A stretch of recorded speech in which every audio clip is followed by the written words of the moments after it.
Welcome to National Discourse. Current affairs. We must not extricate anybody from corruption. If any one of them is found wanting, the due course and the law must take its course. Nation building. Administration is slightly different from the last one in the fight against corruption. We need to really task our leaders, who are the religious leaders, from the emir, from the bishops, from whoever they can. Some of our village markets, there are people, they call them in house like Nakama. They are like Agberu in the markets. Whatever anything is not useful to you is not important to you. Politics. What happened in Benue might be political. It still has an undertone, not political, dated way back. If you follow history. It's interactive. Not part of Nigeria. Okay. And it will not be good for us. When they gather their people, they tell them, these Hausa people are your enemies. When the Hausas gather together, they tell them, these Igbo people are your enemies. When the Yoruba people gather together, they say the same thing. Who are we? We are just from the background. And today we are here in TSTV. And that is why we must propagate our own. National Discourse. Weekdays on NCTV.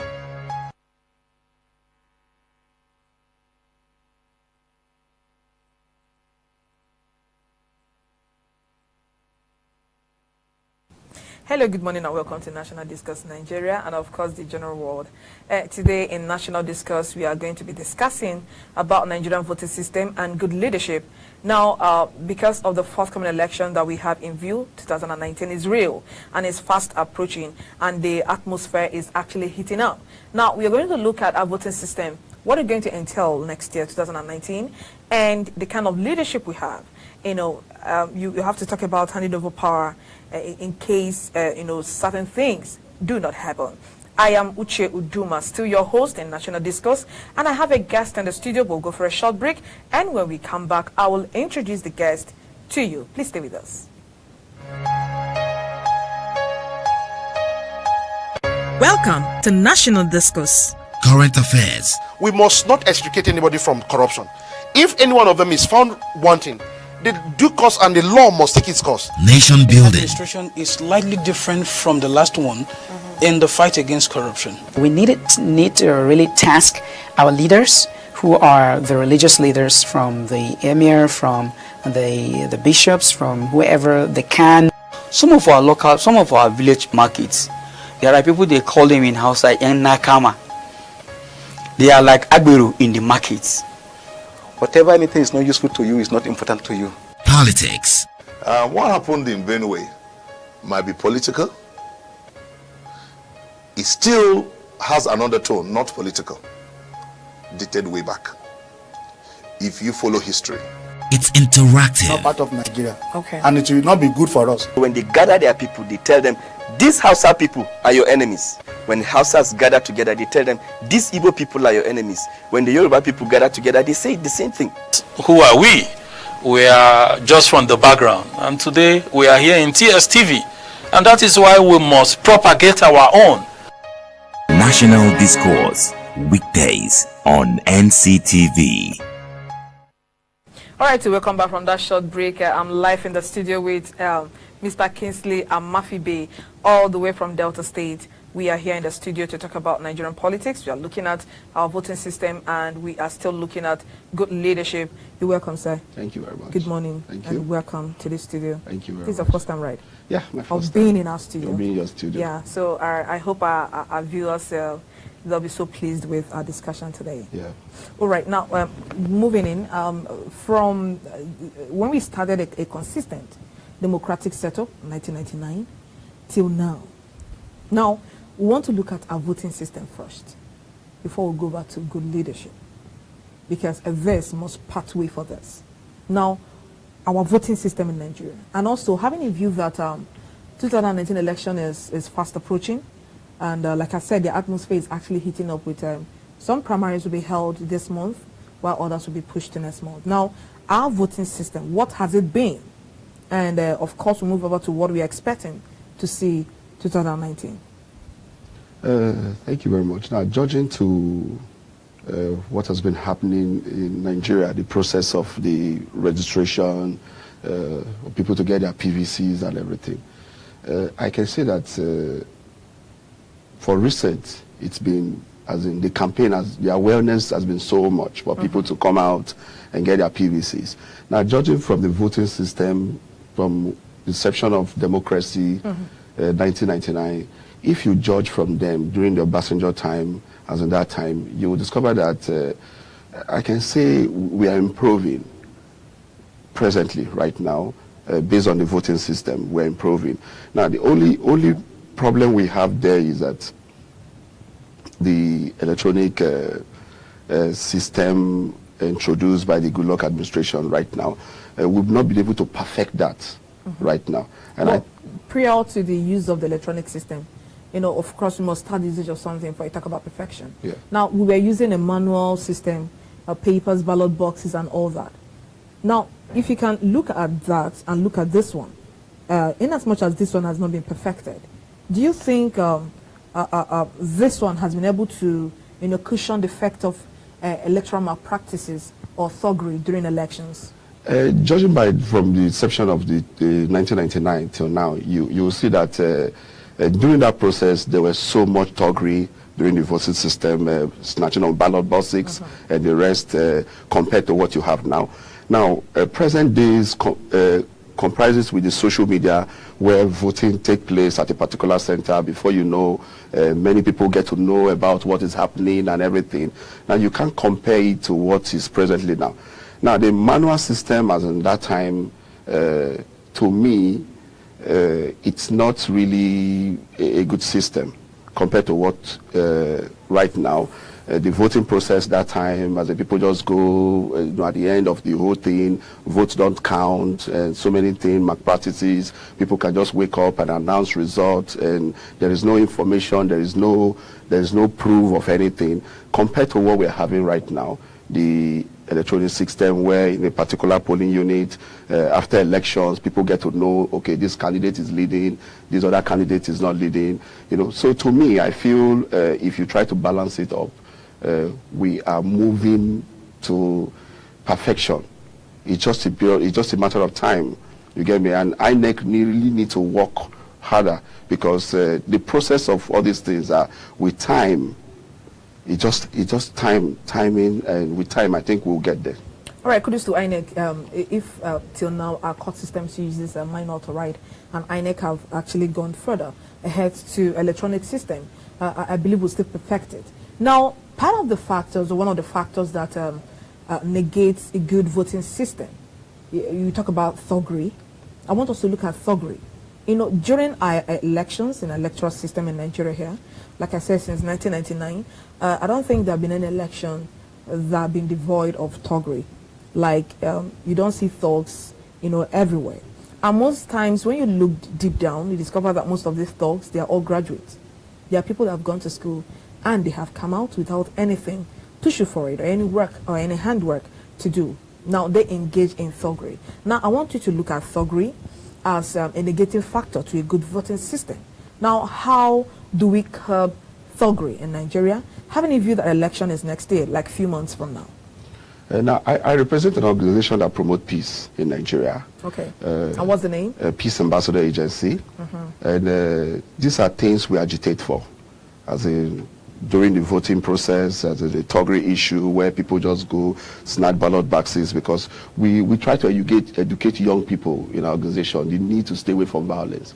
And when you talk about thuggery, these are part of it, where people just risk their life for nothing else. And most times these are young people who risk their life for these things. You know, Mupura and our leaders will just engage young people. At the end of the day, most of them risk their life. You can be killed. So many things can happen to you at that period, and at the end, it doesn't affect them. So judging with the system now, as in the thuggery aspect of it, is I think it's not an encouraged process. Especially in Nigeria, if you go back to the Western world, you see how elections are conducted. You know, at the end, probably most of the after elections, you even have police there, and at the end, sometimes I ask these questions: what are the policemen sometimes doing there? You know, I ask these questions sometimes. And in the end, a choice candidate will definitely have his way. Then maybe the police there will be guiding even the whole process, and at the end you still have these hoodlums. You have the civil defense, and the rest. And at the end, you still have these hoodlums still come there, snatch these ballot boxes. You know, there was this video. I'm not sure we can lay our hands on it now. During one of the elections conducted in Ekiti State sometime this year, you saw the presence of fully armed policemen and all other security agencies there, and there was still thuggery and snatching of ballot boxes. I'm still coming to ballot boxes and all that. Now, why do we keep having security presence in an electoral environment or during an election, and we still see people participate in thuggery? Now, these are the questions I asked. In the Ekiti election, over like 30,000 policemen were deployed to a particular state just for election purpose. Now, you could imagine the crisis we are having in Nigeria today. And if this same attitude of the same attention is channeled to these things, we have a peaceful society. Now, the issue there is that I don't see any reason why we have this military personnel or Nigerian police presence in most of our voting centers. I don't see any reason why. It's a wrong system of it's a wrong system. Let me use that word. It's a wrong system bringing police personnel to be in the presence of you distract people. Is it distraction and intimidation? To me, you distract people, you intimidate them. Do you also see the possibility of most of our politicians using the security personnel? Yes, of course. What they wanted. Of course, they use like in the case of what happened in Rivers State during the state assembly. You could imagine the presence of policemen, SARS, as in, what are they doing there? Intimidating people. You don't allow people to go and vote if they say these things.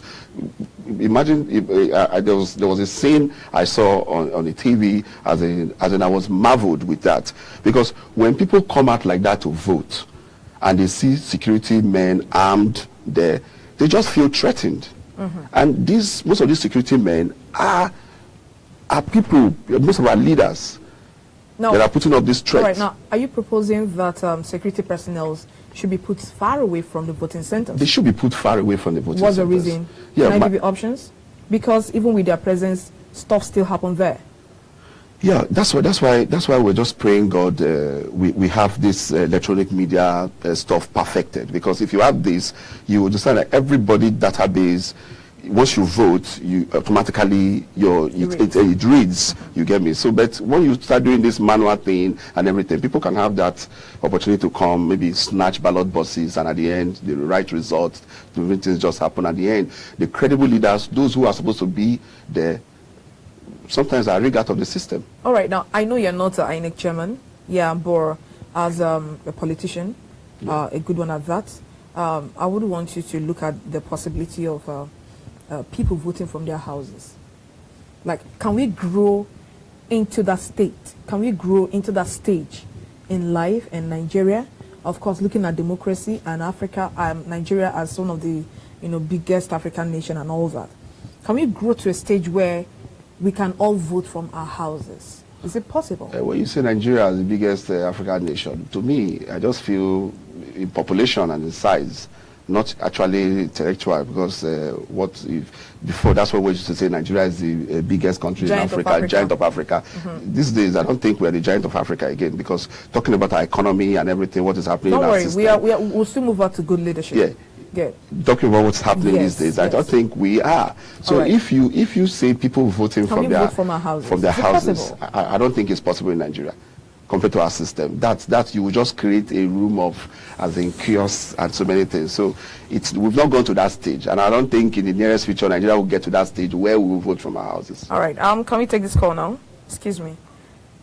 Hello. Good morning to you. Good morning. Please, your name and where you're calling from. I'm calling from Calabar. Calabar. Okay. Your name. My name is Julius. Your name is what? Julius Eze. Right. Yeah. Please, could you turn down the volume of your TV set? Okay. Yes, I'm shooting out far from the television. All right. I can hear you clearly. Go ahead. Yes, I'm very happy for the topic of round. And what I'm trying to say that my gentleman said there is that you should not bother himself about security in this country again. Why? Because those policemen and the police are being set up by the politicians to be able so that their thoughts can be able to hijack the law, not to protect the voting. Please, sir. Hello, sir. Please, could you turn down the volume of the TV set? I can't hear you very well. So we can hear ourselves. Can you hear me clear now? Yes, go ahead. Yeah, what I'm trying to let that gentleman there to talk is that most policemen, you people we are talking about, are the policemen set up by the politicians, the big cabals in the government, to go and enable their thoughts to hijack the ballot box. Okay. You understand? They are not there to secure the voting system in this country. They are being paid at the back to be able to hijack the ballot box. You understand? All right. Now, in this your opinion, I would want to ask: Are you part of the people proposing that in the electoral setup or during elections that armed policemen should be we should do away with them? Yes. What I suggest in that area is that police should be very far from the voting, the polling unit. You understand? Okay. Yeah, they will be put very far from the polling unit, not those animals that used to stand near the ballot box. All right.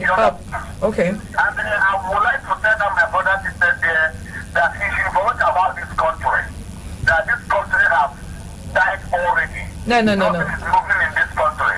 Hello, sir. I actually appreciate how you feel about the country, but it is very, very unpatriotic for you to say that the country is dead already.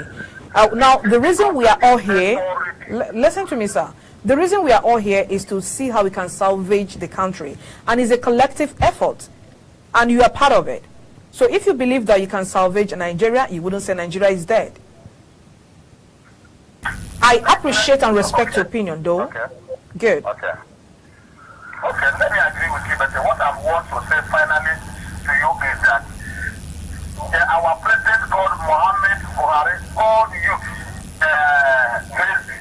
I want to ask him what his child that bought a bike, the one that had an accident with the bike, what is the child doing to purchase such costly bike that he had accident on it? Oh, unfortunately, our president is not here. But this question, and I believe he's watching too. Let's forget about the issues. God bless you. I'm a gentleman, yes. Thank you very much. God bless you too, and stay safe in Calabar. Yes, I'm in Calabar, Cross River State. Yes, sir. Stay safe. Thank you. All right, sir. The voting system and good leadership. You can see the reactions we are getting already. Yeah. And yes, so you're proposing that, like him and other Nigerians are saying, that the sight of policemen during election of voting arena is actually, it threatens the peace and good conscience of the voters that are coming up. Now, what I want to ask again is, how do we ensure, now in as much as we're working very hard, Nigeria I believe, and to perfect the voting system, how do we ensure that the forthcoming elections, remains peaceful and credible? Right now, so many things are being done, especially when it comes to, like, I recently heard that they are recruiting a lot of policemen right now. The thing there is that most politicians just want to look for that short way out for everything. You get me? Because there's only, like what the person that commented right now just said.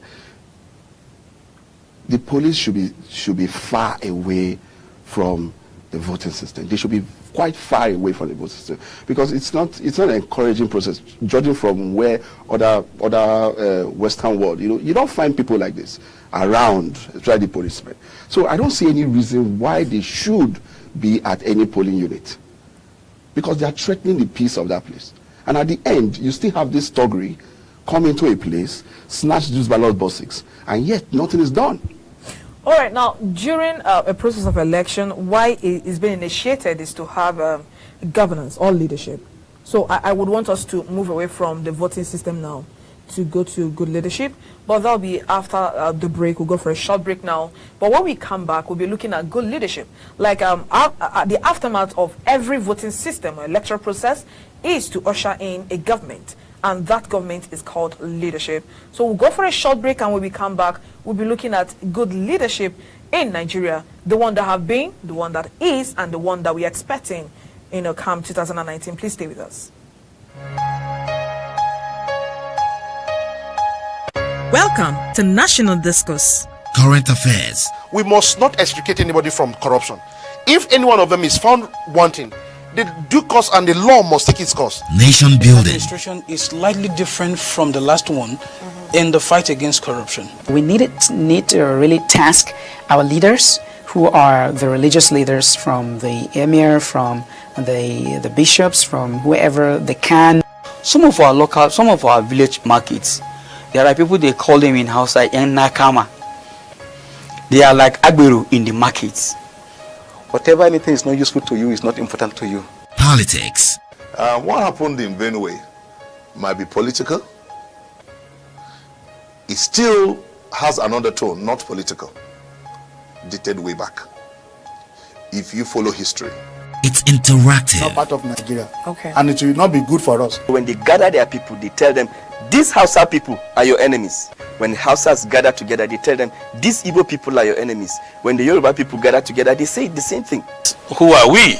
We are just from the background, and today we are here in TSTV, and that is why we must propagate our own. National Discourse, weekdays on NCTV. All right, so we'll come back from that break. We are going straight on to good leadership. Now, what constitutes good leadership? Remember, I'm still in the studio with Mr. Kingsley Amafibe. Am I correct? Yeah, Kingsley Amafibe. Amafibe, I'm correct. All right. Now, what constitutes good leadership? Shortly, before we look at the leadership we have, or the leadership system that we are, currently experiencing in Nigeria. To me, I feel what constitutes leadership is somebody you can emulate. Somebody you can look up to, somebody you can say, this person is my role model, somebody you can trust. To me, that's leadership. Okay. Now, trust, role model, that someone you can look up to, that is what you're looking at as part of the attributes of good leadership. Now, let us drive home to where we are.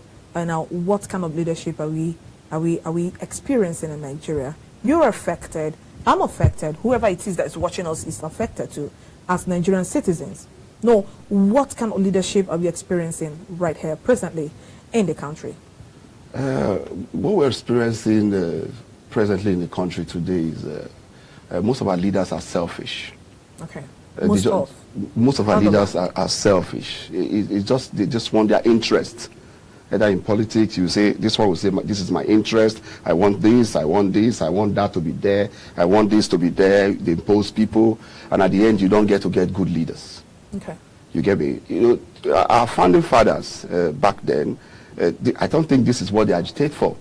What we're facing today, we say we are in a democratic government, and things are just done anyhow. We don't get leaders who are ready to govern the people. They just wake up one day, and because they think they have the funds to press for anything, they just get involved, and in the end, they don't have any experience. They just get into governance. So it's really affecting the people, because the right people who are there, who are supposed to come out and lead this country, are not there. We just get wrong people who we just feel, this person should be in power, this person should be in power, and they just impose people. Now, the question is, why is it that we have the right persons, like you said, somewhere? They are just parked somewhere, and we have the wrong persons coming out to contest for electoral positions and get into leadership. What is the reason why we don't have the good ones, come out or come to power? Before now, every leader, because I remember during Obasanjo time, Obasanjo was brought from prison to become the president. And most of them, even at first, they have good intention. You get me? They have good intention. Okay, like even during Yaradua time, they all have good intention. During Jonathan time, they all have good intention coming into the system. But when they come into the system, they see corrupt practices. They see, or They meet corrupt practices. Okay. They meet the cabal. They just say the cabal, the this. They meet people who just turn the systems around. And at the end, during the process of voting, maybe you just get to promise a lot of people so many things. I will do this for you. I will do this for you. I will do this for you. And at the end, you see them, they don't become what the people want. Now, going back to that, I was actually going to get back to that. You know, we started with the voting system. Yes. Now, because like I said, this ushers in leadership. Now, what could you say could be is the criteria, or what is supposed to be the criteria for selecting good leaders? Trailing back to voting system. Trailing back like to what happens before the vote? Trailing back to voting system. Now, you should make an impact to your community. Okay. Your community should look up to you and say, this person can represent us. You get me? That's when you know you're a true leader. When people see you like somebody they can look up to. When people see you like somebody they can trust. In our system today, we just judge leaders by the money they have. And the party they belong to. And the party they belong to.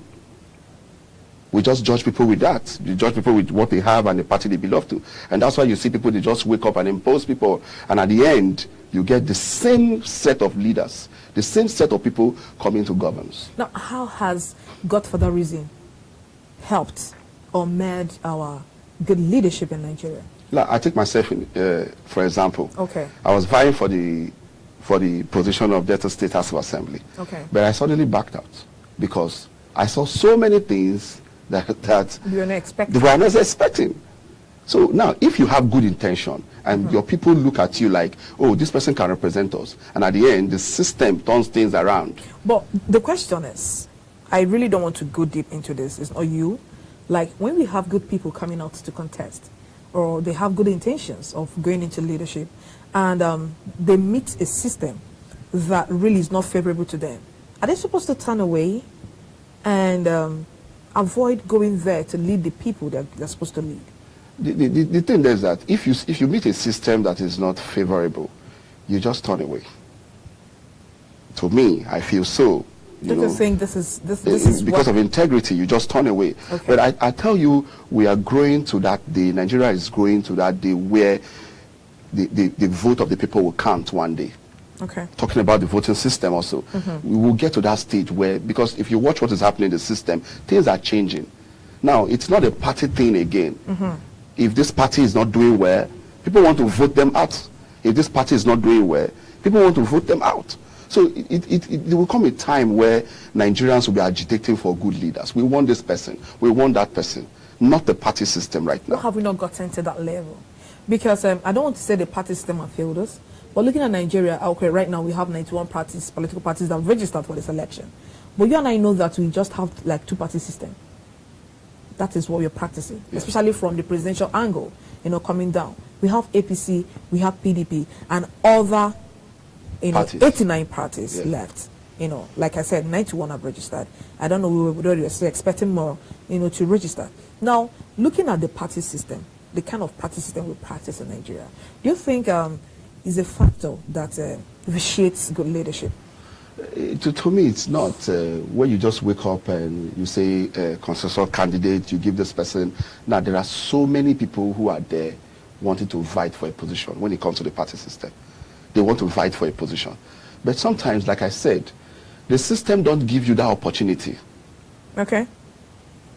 The party system don't give you that opportunity to say, okay, fight. They just wake up and tell you, oh, you can't fight for this position. We want this person to fight for this position. Now, that's imposition. They just impose that to you. Now, the person the party wants to invite for that position might not be the choice of the people.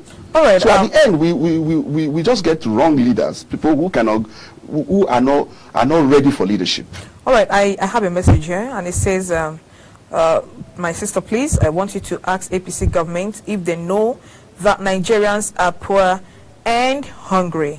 They have failed Nigerians. Sir, this is strictly your opinion, but I would want you to react in the A part, where they said if they know whether Nigerians are poor and hungry.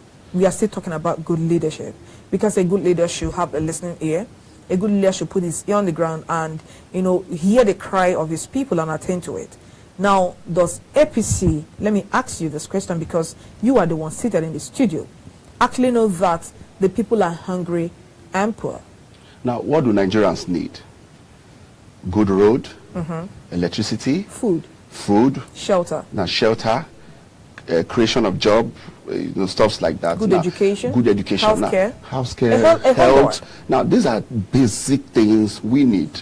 Nigerians are not saying give us money or something like that. These are basic needs. So the APC government right now, to me, as in if I judge to what is happening right now, people are suffering. Okay. Nigerians are suffering.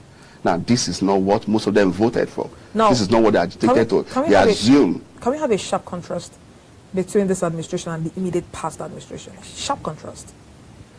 If you compare what is happening right now and compare the life, I once heard the minister said, if you don't vote this government, you'll be moving backward. Now, somebody now commented that Nigerians prefer to move backward because going back to status quo. Yeah, what has because we prefer then when you can afford so many things. You prefer then when you can buy a bag of rice for so amount of money. You prefer then. So I think the APC government should get to work. If you want people to vote for you, or you want something, let there be a proof of something. Because when they came in on board, they said change. Now, are we really seeing that change today? I wouldn't know. Now, is people are really happy? If you go to the streets, we are there. We see what happens. We talk to people. We relate with people. So we understand the fears and the pains of the people. People are really suffering. Nigerians are suffering. So I think if we continue like this as a nation, I think the Nigerians will wake up one day and say, we don't want this. This is what we want. This is what we want. This is what we want. No matter who is there or who is not there. Now we're looking for people who has something upstairs, who can think, who can say, okay, let's do this. Not the system. You break out of the system, the godfatherism. You break out from it and say, I want this thing done. And you give another. For crying loud, the president of this country is somebody every Nigerian before now respects so much. And what has affected that? What actually brought the I feel the system. Things are not done rightly. Because if you say you're doing this, you should balance it up. You should be able to carry every Nigerian along. Every tribe, everybody along. Not this tribe or this tribe. You should be able to carry everybody along. If you feel a leader. Are you alleging a marginalization of some tribes or some sectors? I can't say so right now. But my message is, let things be done properly. Okay. Let us have the effect of government. Good road, everything we need, so that the system, people can function properly, so that the young entrepreneurs can grow. Now we talked about the not too young to run. Yes. Now in the system of you having 50 million naira to purchase a presidential ticket, no, which young person can do that? Can afford that? Can afford that? That's I think 45 million. 45 million of which young person can afford that? So at the end, they are not giving young people a chance. And you think it's deliberate? To me, I think it's deliberate. Because we're all young people. And we're aspiring to take over from the system. So if we're not in the system, how can we take over from the system?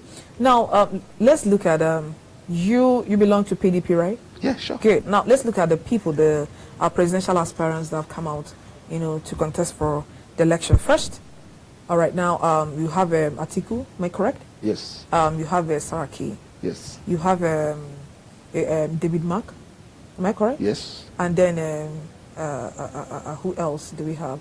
I know there are 4 for now. You have Kwankwaso for now. Okay. Now, looking at those people, you mentioned not too young to run.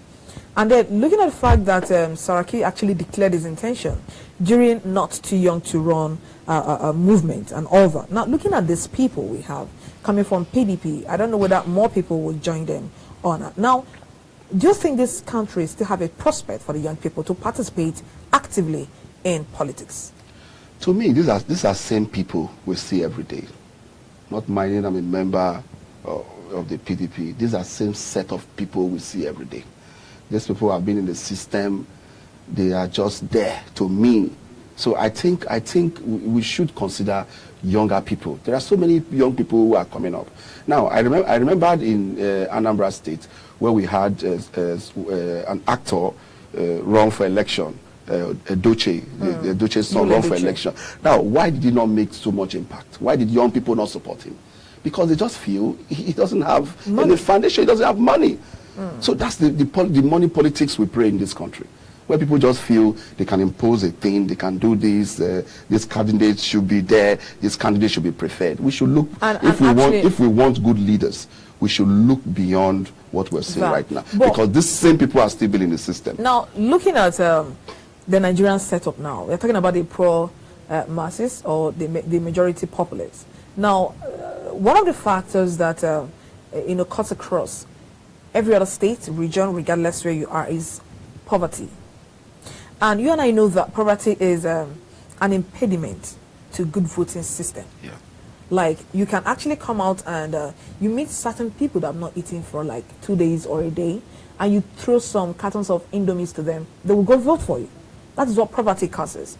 Now, what palliative measures do we have in place to tackle poverty if we want to have good voting system that will lead to good leadership? I think Nigerians, it's about time where we look beyond what you can get right now. We look beyond the future.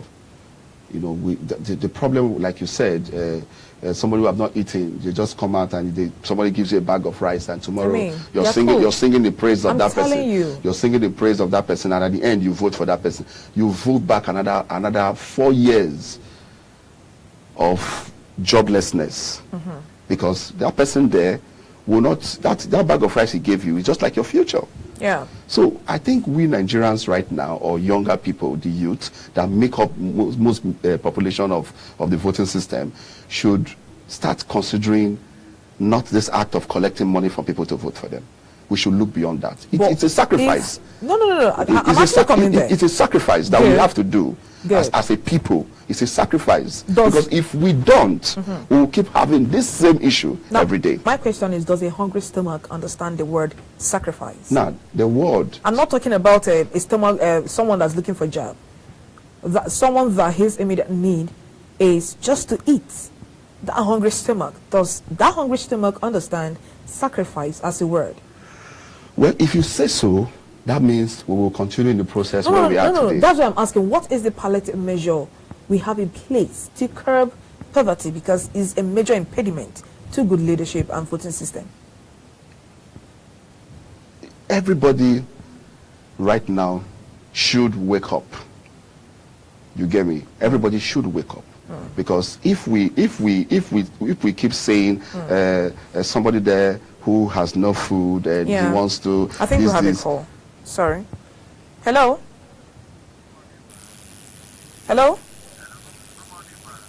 Good morning to you.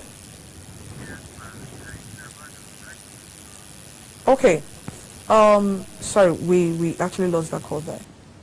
Now, what I was asking before the call came in is, what can we do, like poverty alleviation, not on paper, the one that is very, very practical? What can we do to, curb poverty to an extent, in as much as we can't totally eradicate it, at least to give way or to pave way for good leadership of good voting system?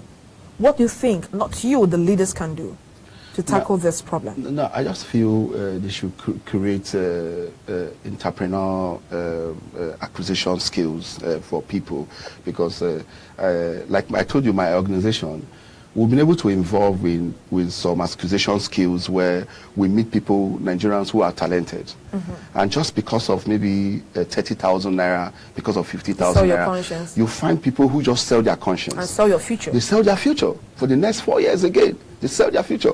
Now, we find out that these people go through these things with 30, 40,000. They can start something.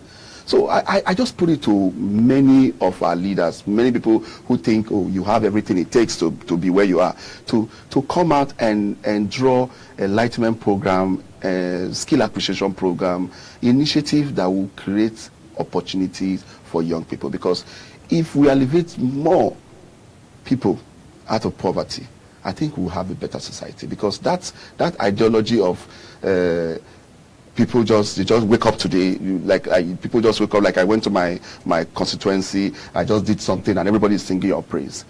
You get me? If we continue that way, I think we will not have a headway. All right, as a now country. still talking about good leadership and how to move Nigeria forward. Should the mindset or the focus of a good leader be to come back for a second time? That question is very, very important, because I discovered that most of them, by the time they get in there, some of them will even promise and even put it on paper that I'm not coming again. I just want to make an impact. Like this government, before, when they came into power, he said he's not running for a second term. But by the time you discover that they are there, I don't know what inspires them. The next thing you start hearing is, I haven't finished with this, I'm not done with this, I think give me second term or second chance so that I can finish what I've started. Now the question is, for every good leader that have 4 years as a good term, 4 years is a short time and 4 years is a long term. It all depends on the angle you're coming from. Now a good leader, should your focus be, okay, for the 4 years, let me just play along and then I will try to come back for second term. Should second term in office be the focus of a good leader? Most times, most of our leaders, they don't have plans. There's no written plan, and because of that, you discover that the first 3 years of them being in office, they don't get to do anything. They just keep blaming this, blaming that, blaming this, blaming this. Now, I believe as a leader, before you get into a system, you should sit down and draw a timetable of what you think you can achieve if you have the opportunity to get into office. To me, I feel so. At the end, this is what we do, this is what we do, this is what we do. Now, once you get into 4 years is enough time. No, that's why I said it's short and it's long. Yeah, 4 years is enough time to set up any project. 4 years is enough time for you to put up a structure. 4 years is enough time for you to construct a road. 4 years is enough time for you to do so many things. So because they don't have that plans, the interest of most Nigerians are hard. They don't care. The next thing they start thinking about the second term. I want to complete this project. Now, what were you doing during that 4 years? You were doing nothing. So it's bad time where we, like I said before now, it will come a time where Nigerians will look at you and say, no, everybody vote will count. No, we don't want you. No matter how you do it, no matter how you place rigging process or anything, there will come a time where Nigerians will look up and say, no, this is who we want. This is who we want. And we want to vote this person, irrespective of their party, irrespective of anything. We want to vote this person because we think this person is credible enough to lead this country. Now, I want us to look at a very important factor, antagonism in politics. We are still discussing good leadership. Most people believe that some government, by the time they come into power, they start fighting the opposition, the strongest opposition, right? Now, I want to take you back to what happened, I think yesterday, that a certain chief in Delta State, his house was, I don't know, policemen went there to do one or two things there, and the police IG is shouting that he's not aware and all that. Now, I want to take your mind again to the fact that last week, Kwankwaso was denied access to using the Eagle Square for his declaration, and so many other things that have happened like that down the drain.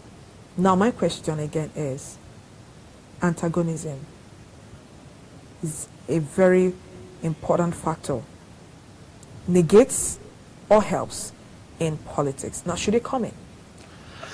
To me, I believe it's really wrong when you deny people their privilege. You know, just like the Kwankwaso issue that happened, you deny people because these are things they've already agitated to do, and you deny them that privilege. But I don't see anything as in, to me, I feel it's not good. It's not a welcome development. Then the person you're talking about, that police, that sometimes I wake up and ask, as in the system, you just wake up and you raid somebody's place, as in without proper information, and the Inspector General of Police will deny the fact that he doesn't know, he's not aware about it. Now, who is giving that orders? Who gives out the warrant? Who gives the warrant? Who gives the order? So people just wake up. People just wake up and do things like there's no structure.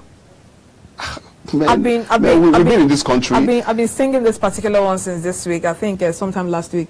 18th of August, some women were arrested in Imo State. I don't know if you heard about it. Yeah, I heard about it. And then the police is still saying they are not that way. So now, for you to go and raid a high chief of that magnitude. Of that magnitude.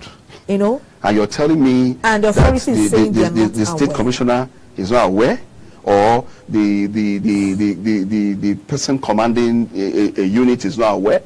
Now that actually this is Nigeria, where everything happens. And we just believe that the system we need to. There's come a time where the system needs to overhaul. We need to overhaul the system. Now, how do we usher in good leadership come next year? You know, I told you that we're going to take it step after step. Looking at voting system, of course, and then having a little overview of the leadership we're having now, and then moving forward to next year, because that is the hallmark of our discussion.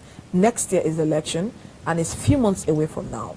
How do we usher in good leadership in Nigeria if we believe that Nigeria, you know, will resurrect and then live again? Like if a government have done well, of course, you would definitely want to vote them in again. You get me? Now, I would say, judging with our leaders, you know, the crop of leaders we have right now, and the ones that have indicated interest so far, you know, I just feel these are same processes, these are same people from ages past. Nigerians, we want change. All right, if we agitate for change, we want change. So we're the top man of Sahara Report or reporters. I think he has indicated interest that he's coming out, but not in any of our popular parties, and that is a problem again in Nigeria. You know, you once mentioned that most times Nigerians want to see what you've done, where you belong to, indices of what you have done. Not really done in the past, like who are behind you. Now, if you have such a young man coming up, I don't know his age anyways, but if he's coming out to contest with those big shots in Nigeria, now what is the expectation, or what are the expectations we are supposed to have from the populace? Now, because of the state of poverty in Nigeria, and people just want what they can get right now, people might not notice his presence because he has no money to share for people. He doesn't have money to do that. He doesn't have money. There are so many other parties that we have people that if you go through their profile, you will discover that these people can govern this country. They have something upstairs. They can govern this country. They can take decisions that will benefit Nigerians. But because the state of our country these days, that people just have that mentality of what they can get right now. They don't want to sacrifice, like I use the word sacrifice. They don't want to sacrifice, they just get what I can get right now. Let me get this and just put in my pocket, and I don't care what happens tomorrow. Like I heard somebody was saying, sorry to say it here, that okay, the budget for the INEC, why should they use that budget? They should just share the money for every Nigerians, and everybody will just keep quiet and stuff like that. You know, we should get beyond this attitude of trying to patronize leaders who have been there for ages, and focus on young intellectuals, people who have something upstairs, people who are doing well in businesses, entrepreneurs who are doing well. They should come into the system, because it's bad time, and 2019 is around the corner. This is a time where every young people will stand up, where every young people. We were campaigning for the PVC as in that time, where every Nigerian will come, where we will wake up one day and see our vote count as Nigerians. And we have leaders who have the interest of Nigerians at heart, who have the interest, who want to do things, who want to sacrifice for this country. But they've not had the opportunity to come in. Good. Yeah. That's what Nigerians we are agitating for. Now, let's go back to what we were talking about so that we can round up with it. Like how do we usher in good leadership? And of course, I know it starts from voting, and you can't go and vote when you don't have your PVC. So it's an opportunity for you to talk to people out there that are yet not to collect their PVC. You know, most times people will tell you, I'm not voting. After all, I vote, I don't vote. Who they want to put there is already there. I've heard so many people, you know, say that. You know, so I would want you to use the opportunity to, you know, talk to people, especially those that are very, very reluctant to go pick up their PVCs. I think it's still running to December. You can't just go to the polling unit without having the power or the authority to vote, which is a PVC. So you just talk to Nigerians, especially the young ones, so that we'll see how to restructure our minds, you know, towards a good voting system. and then ushering in good leadership that would in turn, help us as individuals in Nigeria. If you don't vote, you don't have a future. If you don't vote, you still want wrong leadership to continue in this country. So that's why we keep encouraging people. Your right is just to vote. You vote. Forget about when people say, my vote will not count. Vote. Let your vote count. It will come a time, like I said, where we will get to this stage, where people will vote and their vote will count. Everything is just, democracy is a process. It's a process. The only thing is that from inception, we had leaders who just have interest. And you see most of these leaders, if they put in 1 naira, they want to get their money back. Their own thing is their interest. So if you don't vote, we will continue to see these leaders rule us. And you don't need to complain tomorrow if you don't vote. All right. Thank you very much, sir, for coming. Thank you. Thank you so much. This is where we are actually going to stop on National Discuss today. We'll continue from Fresh Winds on Monday. And remember that a repeat episode of this program airs by 9 p.m. every day. And this program runs 9 a.m. live every day too, especially weekdays apart from Saturday and Sunday. Now he has given out his word to us, and I just want to add there that your vote cannot count without your PVC. I've said that before. So you go out there and get registered and get your PVC and have your symbol of authority to exercise your right as a Nigerian citizen to vote. And again, for those of us that give you hope in Nigeria or on Nigeria, I would want to encourage us, let's join our faith together. Like I said, it's a collective responsibility. It's not left for some certain people, to move forward. If you like travel out of this country, the truth is, where do you hail from? And the answer is, you are a Nigerian. So collectively and together with one spirit, we'll see how we can build Nigeria forward and move it forward by voting and ushering in good leaders in positions of authority, especially as next year is fast approaching. Thank you very much for watching. I still remain your host, Uche Uduma. See you next time on Monday.